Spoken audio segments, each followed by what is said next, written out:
जो होमवर्क मैंने कल चेक करने के लिए दिया था that will be check tomorrow, ठीक है ना।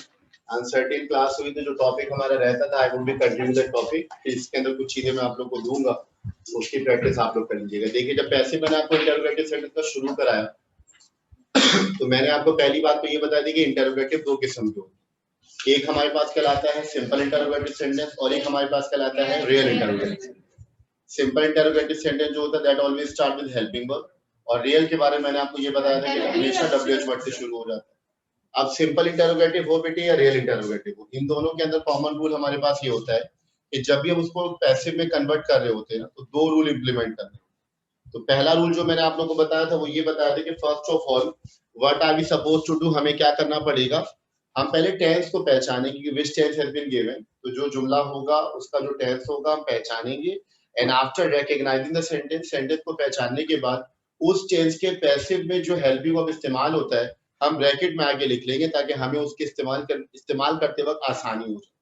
और दूसरी बात मैंने आपको बता दी कि जब भी आप एक्टिव से पैसिव में कन्वर्ट करेंगे ना तो this point should be kept in the mind very properly, कि आपको अच्छी तरीके से ये बात ज़हन-नशीन रखनी होगी कि helping verb will be replaced by helping verb, यानी एक्टिव वॉइस के अंदर जहां पर हेल्पिंग वर्ब आएगा पैसिव वॉइस के अंदर भी हम वहीं पर हेल्पिंग वर्ब इस्तेमाल करेंगे। ये रूल मैंने आपको बताया था और मेरे ख्याल में हाँ 4 या 5 जुमले मैंने आपको बोर्ड पर लिखकर उसकी प्रैक्टिस करवा दी सिंपल इंटरोगेटिव की। मैंने रियल की चीजें डिस्कस नहीं की थी। अब अभी जो हम पैसिव पढ़ रहे हैं कि active and passive voice problem with interrogative sentences, इसके अंदर हम स्पेशल डिस्कस करेंगे रियल इंटरोगेटिव सेंटेंस। मैं अभी जो बात करूंगा वो रियल इंटरोगेटिव्स की बात हो रही है। अब रियल इंटरोगेटिव की पहचान क्या होती है, it always start with WH word, ठीक है।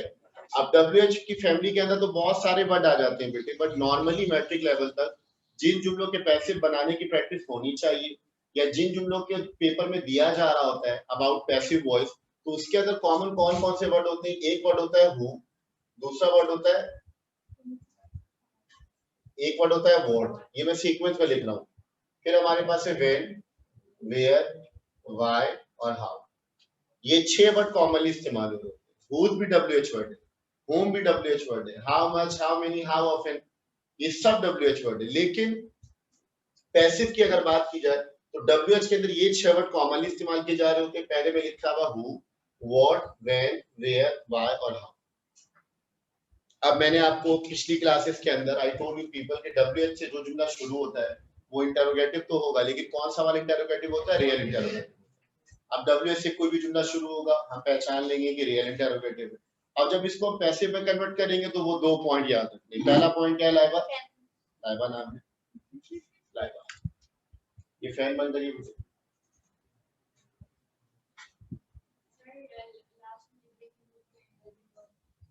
कौन सा है,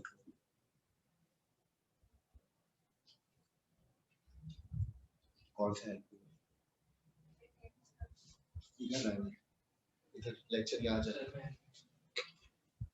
मैंने आपको जो 2 बातें बताई थी वो 2 बातें कौन कौन सी, सबसे पहले हम टेंस पहचानेंगे, उसके पैसिव में जो हेल्पिंग वर्ब होगा हम जुमले के आगे लिखेंगे, और फिर उसके बाद जब उसका पैसिव बना रहे होंगे तो helping verb will be replaced by helping verb, जहां पर एक्टिव के अंदर हेल्पिंग वर्ब होगा पैसिव में भी हम वहीं पर हेल्पिंग वर्ब इस्तेमाल करेंगे।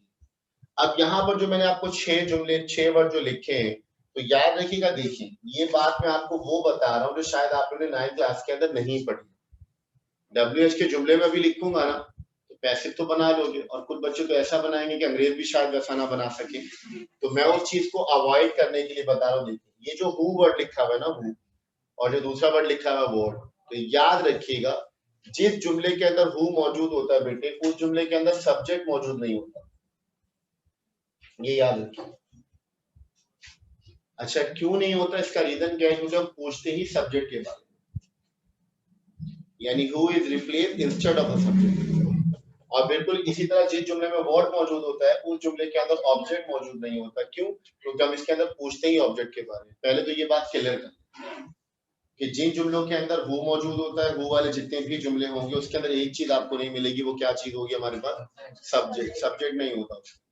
और जिस जुमले में वर्ड मौजूद होगा उस जुमले के अंदर हमारे पास ऑब्जेक्ट मौजूद नहीं होता, क्योंकि हम पूछते किसके बारे में, मनोज किसी का नाम नहीं है जिससे बात,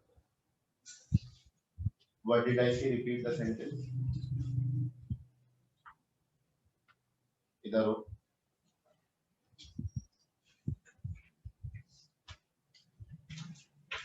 जिस जुमले में व्हाट होगा उस जुमले के अंदर ऑब्जेक्ट मौजूद, क्योंकि हम पूछते किसके बारे में, मिसाल के तौर पर अगर आपसे कोई ये पूछता है कि who teaches you English, 4 word है, who teaches you English,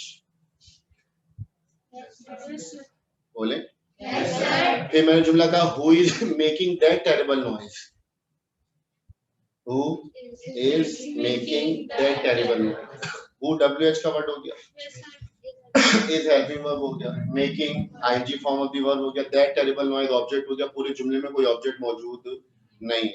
who will, sorry thank you, कोई जुमले में सब्जेक्ट मौजूद नहीं है। Who will start a new business, who subject हो गया, विल हेल्पिंग वर्ब हो गया, स्टार्ट वर्ब की फर्स्ट फॉर्म हो गया, न्यू बिजनेस ऑब्जेक्ट हो गया, पूरे जुमले में सब्जेक्ट नहीं है। बिल्कुल इसी तरह जिस जुमले में व्हाट होता है उसमें ऑब्जेक्ट मौजूद नहीं होता। अगर मैं आपसे पूछूंगा व्हाट आर यू लर्निंग, तो अभी जुमले में 4 चीजें मौजूद है। What are you learning, what है WH का वर्ड, आर क्या है हेल्पिंग वर्ब, यू सब्जेक्ट हो गया, लर्निंग वर्ब की फॉर्म हो गई ING, लेकिन इसके अंदर उज़ैर ऑब्जेक्ट है, हिलना नहीं कंट्रोल। तो जिस जुमले में व्हाट मौजूद होता है उसके अंदर ऑब्जेक्ट नहीं होता, जिस जुमले में हु मौजूद होता है उसके अंदर सब्जेक्ट मौजूद नहीं होता। मैं इसकी एग्जांपल आपको और भी करवा दूंगा।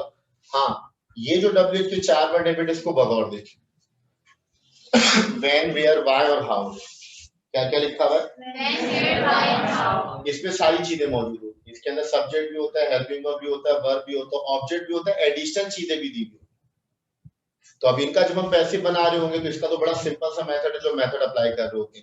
ये थोड़े से स्पेशल केसेस है तो इसको मैं भी थोड़ी देर के लिए यहाँ पर स्किप कर रहा हूँ। अब इन चारों के एक एक जुमले में यहाँ पर लिख रहा हूँ। I'm going to write on one sentence from each word। अगर जुमला हमारे पास ये लिखा है कि when did he start the lecture, ये मैंने पहला जुमला लिखा when का, फिर दूसरा लिखा हुआ where, मैंने सेकंड सेंटेंस लिखा where will they arrange the meeting, sentence number second. Third मैंने वाई से बनाना तो मैंने लिखा why has he denied the fact। चौथा हाउ लिखा हुआ है तो मैंने यहाँ पे लिखा how was she convincing the people to speak the truth। अब मैंने यहाँ पर 4 जुमले लिखे। अब इन चारों जुमलों के अंदर हम तरतीब को देख लेते हैं कि what would be the sequence, या सीक्वेंस क्या होगा। अगर मैं पूछूं कि when did he start the lecture, ये कौन सा टेंस है, कौन बताएगा? पास्ट का कौन सा टेंस है? ये इंडेफिनिट है। अच्छा, पास्ट इंडेफिनिट के पैसिव में हेल्पिंग वर्ब क्या आता है? सब बोले। तो मैंने यहाँ पर क्या कर दिया, हेल्पिंग वर्ब पहले लिख दिया was, और मैंने लिखा अब कौन सा आएगा हम डिपेंड करते हैं जुमले के ऊपर। तो उसके बाद लिखा where will they arrange the meeting, कौन सा टेंस है? फ्यूचर का इंडेफिनिट है। अच्छा, फ्यूचर इंडेफिनिट के अंदर पैसिव में हेल्पिंग वर्ब क्या आता है? विल या शेड, इसके साथ क्या लगाते हैं? मैंने यहाँ लिख दिया why has he denied the facts, शाबाश, ये प्रेजेंट परफेक्ट है, यहाँ पर क्या इस्तेमाल करेंगे? has या has बेन अप्लाई कर रहे हो, ठीक है। और चौथा जो लिखा हुआ how was, इसके पैसिव में हेल्पिंग क्या आएगा? was वर्ब के साथ being, तो was और वर्ब के साथ हम क्या अप्लाई करेंगे? being अप्लाई करेंगे। तो हमने पहला काम तो यहाँ पर कर लिया। अब हम क्या करेंगे? when we are going to convert into passive verb, जब हम पैसिव में कन्वर्ट करेंगे बेटे तो helping verb will be replaced by helping verb. जहां पर एक्टिव वॉइस में हेल्पिंग वर्ब लिखा हुआ होगा बिल्कुल एज इट इज उसी के नीचे हम क्या लिखेंगे? पैसिव का हेल्पिंग वर्ब लिखेंगे। हाउ कम होगा कैसे? अभी सिर्फ जुमले को देखना है, कोई बात बोलेंगे नहीं, कोई भी फीडबैक मुझे मत दीजिएगा। जब मैं पूछूं यस और नो तब जवाब दीजिए। मैंने इसको अगर सेपरेट करना तो ये WH वर्ड हो गया, ये हेल्पिंग वर्ब हो गया, ये सब्जेक्ट हो गया, ये वर्ब की फर्स्ट फॉर्म हो गई और ये ऑब्जेक्ट हो गया। यस और नो? पहले WH वर्ड, फिर हेल्पिंग वर्ब, फिर सब्जेक्ट, फिर उसके बाद वर्ब की फर्स्ट फॉर्म प्लस ऑब्जेक्ट हो गया। इसका मतलब क्या हुआ बेटे कि helping verb will be replaced by helping verb, मतलब डिड की जगह पर यहाँ पर या तो was आएगा या फिर वर आएगा। बिल्कुल यहाँ पर भी WH word, helping verb, subject, verb की first form, object, WH word, helping verb, subject, verb की third form, object, WH word helping verb subject verb की आईएनजी फॉर्म ऑब्जेक्ट और ये टू स्पीक द ट्रुथ ये additional word है, इसको हम आखिर में as it is. Now we are going to make passive. अब इसका हम पैसिव बनाएंगे तो which method would be followed. मैंने पहले वाले में लिखा व्हेन, मैंने दूसरे वाले में लिखा वेयर, मैंने तीसरे वाले में लिखा व्हाई और मैंने चौथे वाले में लिख दिया हाउ। यानी WH का वर्ड किसमें चेंज नहीं होता। अब जब इसको हम पैसिव में कन्वर्ट करेंगे तो helping verb will be replaced by helping verb, helping verb will be replaced by helping verb. तो अब हमने क्या करना है, डेट की जगह या तो वॉज लगाना है या फिर क्या लगाना है, वर्ब। तो हमने देखा लेक्चर जो है ये सिंगुलर है या प्लूरल है, सिंगुलर। सब बोले सिंगुलर। अब देखिएगा साइलेंटली, मैंने यहाँ लिखा व्हेन was, फिर मैंने यहाँ पर लिखा when was the lecture, फिर वर्ब की थर्ड फॉर्म लिखूंगा started by, एक की जगह क्या लिखा मैंने, ये बन गया इसका पैसिव। कोई मसला? उसके बाद दूसरा जुमला लिखा वेयर, तो मैंने लिखा वेयर। अब यहाँ पर विल भी आएगा या शैल भी आएगा, वी हैव नो आइडिया। तो हमने ऑब्जेक्ट देखा था मीटिंग, तो हमने लिखा वेयर विल द मीटिंग, नहीं सिर्फ बी आएगा, बी फिर वर्ब की थर्ड फॉर्म अरेंज्ड बाय और बी की जगह क्या लिखेंगे, ये इसका पैसिव बन गया। फिर लिखा why has denied the fact. अब यहाँ पर हैज की जगह हैज बीन आएगा या हैव बीन। हमने ऑब्जेक्ट देखा दी फैक्ट्स प्लूरल है, तो हम क्या लिखाएंगे, why have the facts been, फिर डिनाइड बाय। Any confusion?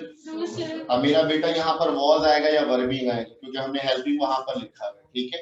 तो हमने ऑब्जेक्ट देखा द पीपल, सिंगुलर है प्लूरल है, तो हम यहाँ लिखेंगे how were the people being convinced by her to speak the truth, question mark.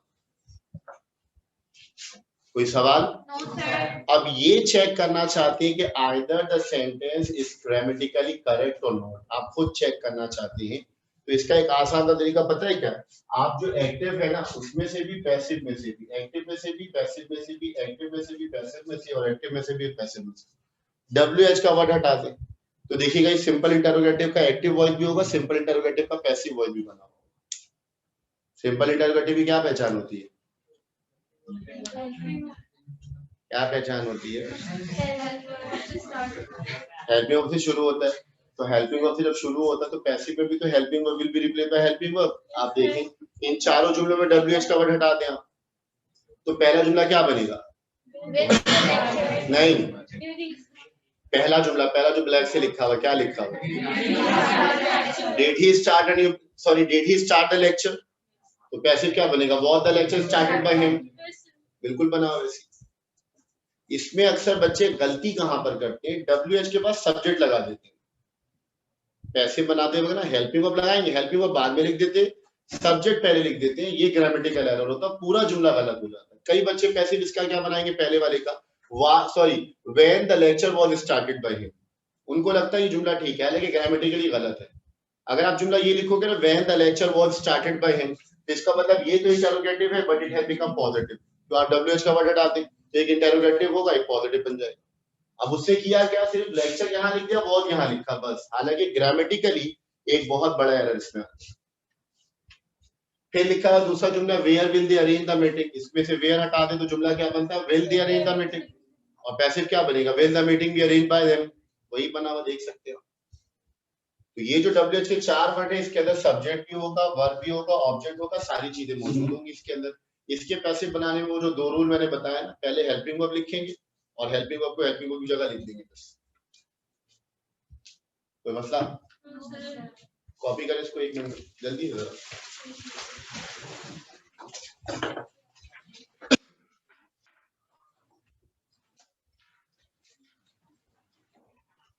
लिख लिया, जल्दी जल्दी कोई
सॉरी बेटा क्या कह रहे हो? Why has he denied the facts? कैसे बनेगा? Why have the facts been denied by him?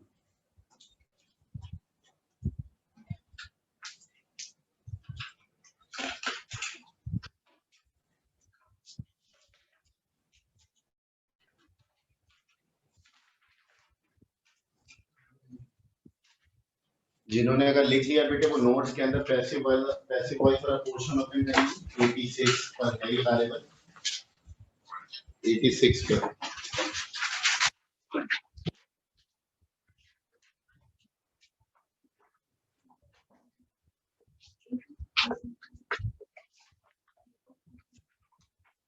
Page number 86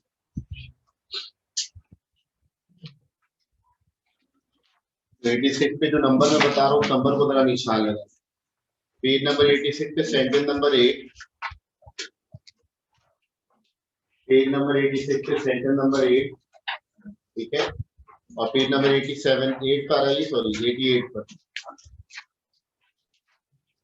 page number 88 पर सेंटेंस नंबर 31 32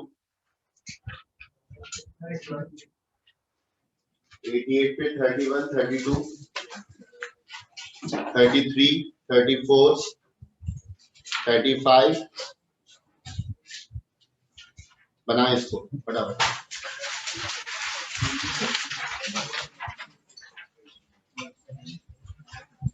एटी सिक्स पे सेंटेंस नंबर 8 है और 88 पे सेंटेंस नंबर 31 से लेकर 35 तक